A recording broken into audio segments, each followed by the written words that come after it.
ya sama abang kali. Wow. Lihat-lihatnya. Nah, di mari nih ada layangan kuntilanak, no. Hey. Terus ada layangan yang kecil-kecil nih. Ini keren juga nih layangannya, teman-teman. Sampai ada layangan, katanya sih ini layangan kodok ya.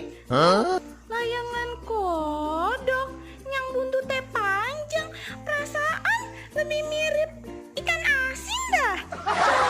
Coba dah perhatiin noh. Kayak ikan asin perasaan aja. Ikan asin ya? Bener ya? Ayo nyebutnya ikan asin aja dah. Noh, layangan ikan asin. Ayo pengen coba naikin dah yang ini dah. Kayaknya seru nih layangan ikan. Nah, temen-temen Ayo juga udah beli nih benang gelasannya noh. Dijamin dah kalau ngadu Ayo bakalan menang nih. Nah, ini rencananya buat layangan yang ini nih. Yang ini teman-teman. Gimana? Layangan aduan.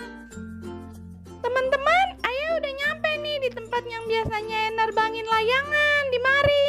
Tapi susah bener dah naikinnya dari tadi. Dah, Ayo mau nyoba nerbangin lagi deh. 3 hours later.